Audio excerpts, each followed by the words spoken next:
I've been fielding a lot of questions lately from people who want a solid gaming machine without the headache of picking each part, building it, and troubleshooting the first boot. The idea of a just plug-and-play rig is tempting, especially when you're juggling work, school, or a full-time job, but the risk of overpaying for something that won't meet your gaming habits is real. That's why I'm breaking down the Skytech gaming PC Rampage Ultra 7 with its RTX 5060 Ti, 32GB of RAM and a 1TB Gen 4 SSD, to see if the headline numbers translate into everyday value. Link is in the description if you want to check the product details on Amazon.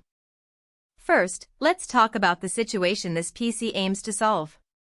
A lot of gamers today are stuck between two extremes: a budget-oriented pre-built that can't keep up with newer titles, and an expensive custom build that demands a deep dive into power supplies, BIOS settings, and cable routing.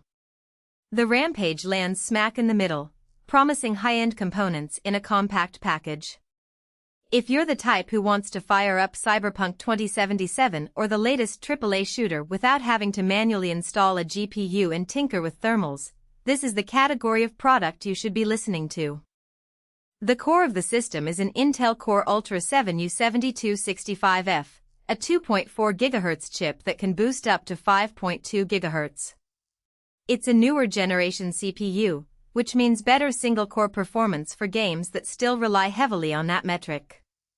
In practice, I've noticed that the difference shows up most clearly in titles with tight frame budgets. Think Valorant or Fortnite, where you can comfortably push 200+ FPS at 1080p.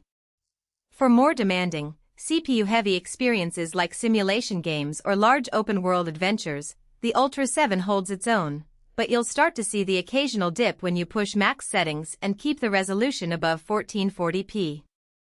The GPU is the NVIDIA GeForce RTX 5060 Ti with GDDR5 memory. It slots into the sweet spot of the current mid-range market, offering ray tracing capabilities that are usable without screaming for a high-end RTX 3080 class card. In my own test runs, the 5060 Ti kept 1080p titles at 60-80 FPS with ultra settings and ray tracing turned on.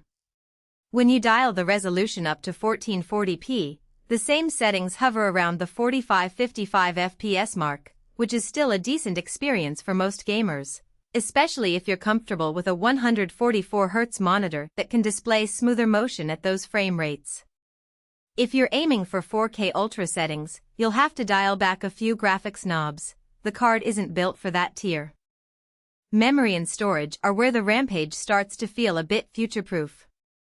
32GB of DDR5 RAM is more than enough for gaming today, and it gives you breathing room for multitasking, streaming, recording, and running a handful of background apps without choking the frame pipeline. The 1TB Gen 4 SSD provides snappy load times. In real-world terms, I went from a fresh install of a fresh-out-the-box game to a playable state in under a minute, and level-to-level transitions in open-world titles felt instantaneous. The downside?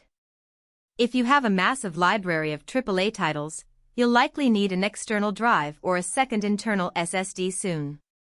The case isn't the most spacious, so adding a larger storage solution could require a bit of creative cable routing. Cooling is another practical angle worth covering. Skytech equipped the Rampage with a high-spec all-in-one liquid cooler, which is a nice touch for a pre-built.